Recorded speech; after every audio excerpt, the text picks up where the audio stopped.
Today, is Kickstarter too successful for its own good? Once we raise the money to research it, we'll let you know. This is CheckPoint.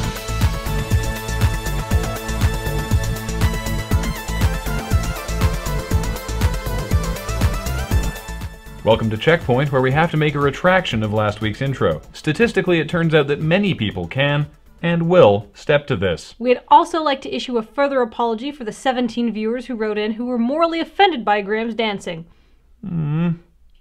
GameStop recently lost a lawsuit affecting their messaging on used game sales. All stores must now display signs explaining that any used titles that came with an online pass while new will lack that $10 of bonus content, information that GameStop previously withheld.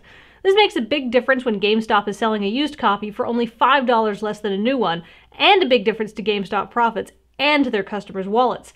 The downside? This only applies to stores in California. As for the rest of the country, GameStop can keep on ripping off. Well-known Alice in Wonderland creepifier American McGee is turning his eyes to another classic tale, that of Little Red Riding Hood. McGee's twisted take on the story, now called Akaniro Demon Hunters, will evidently see Little Red Riding Hood on her way to Oba-san's house, because the game is set in feudal Japan.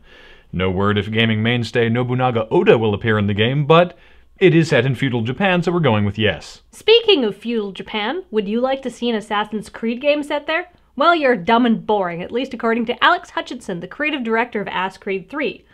According to Hutchinson, the most commonly demanded settings for future Creed games are World War II and feudal Japan, which apart from being screamingly predictable settings for games, have been basically done. He says he wants to take Assassin's Creed to places other games don't go, places that will surprise gamers. So look for Assassin's Creed Moon Landing coming soon. The Japanese premium version of Resident Evil 6 carries a price tag of $1,300. For that price, does it come with your very own zombie? No, but it does come with a real leather replica of Leon's jacket and 4 phone cases.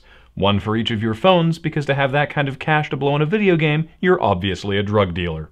Developers are turning to Kickstarter to create all sorts of games, from simple iOS puzzlers to RPGs with AAA aspirations and the budgets to match. But is this good for the industry? Paul Saunders has flirted with the dark specter of actual journalism to bring you this story. Thank you, Kathleen.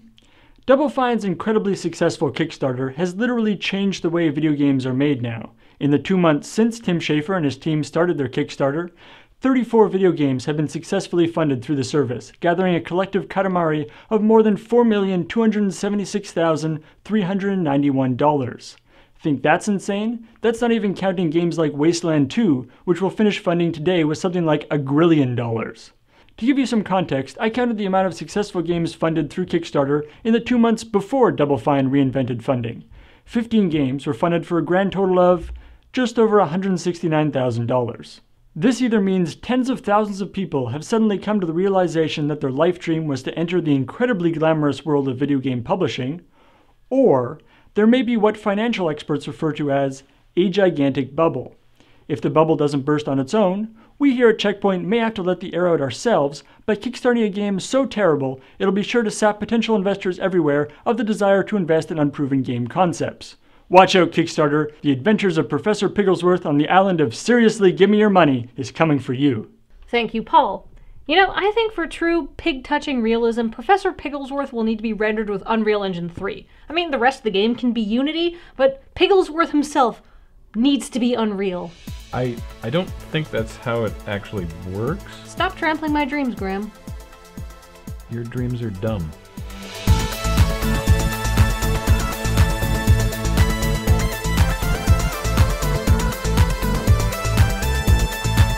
Coming up, Zynga recently spent $1.3 million on security for CEO Mark Pincus.